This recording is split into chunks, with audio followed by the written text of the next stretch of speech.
All leaders struggle with time management. I don't care if you're the President of the United States or you just joined Google.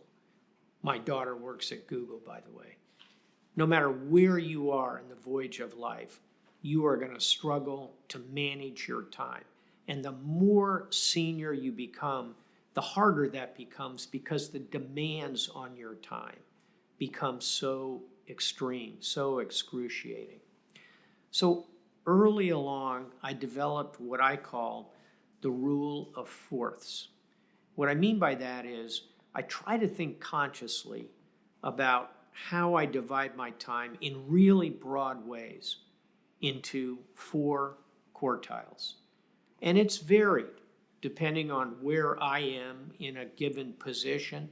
I had a different set of force when I was Supreme Allied Commander of NATO than I did as the Dean of a law school at Tufts than I do today at Carlyle. So they'll change and they'll vary, but I'd recommend you think consciously about dividing your time. Here's an example from kind of the middle of my career when I was a Rear Admiral.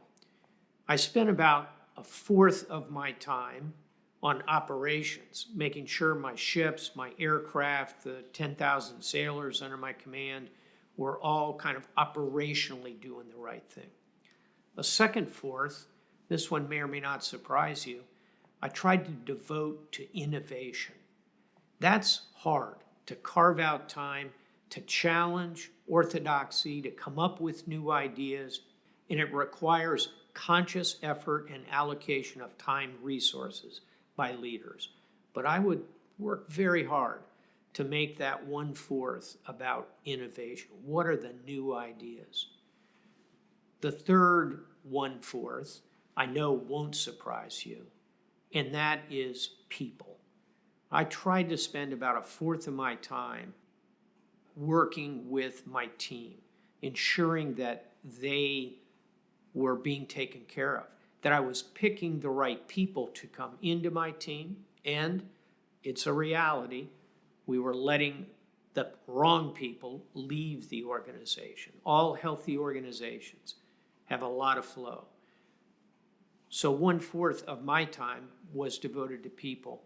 And then fourth and finally, I was very conscious of spending a fourth of my time on communications, both internal, something we've talked about in this series, ensuring that you are fully communicating internally. What's the vision? Where are we going? How are we doing?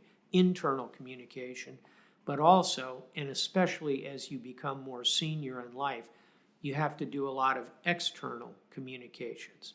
I'm lucky at Carlyle, we have an expert team that helps me do that, but that hasn't always been the case. And so I spent a lot of time in my early and mid-career learning to be a good communicator, in writing, doing this kind of interview, doing press conferences, doing stand-ups. All of that are learnable skills, and you have to devote time to doing it. So that's a sketch.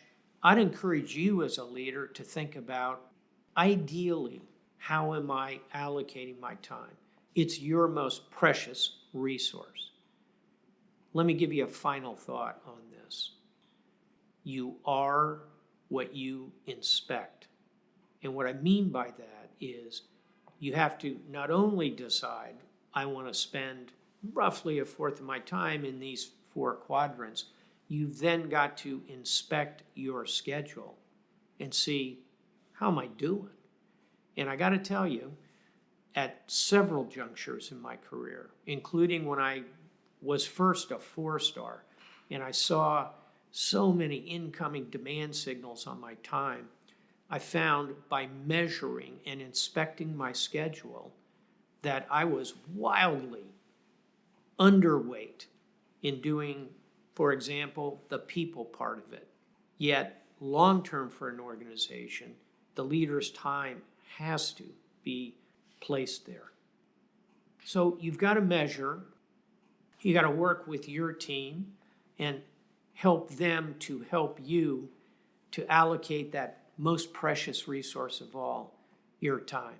think about what you want to do, find out what you are doing, and adjust course as you need to.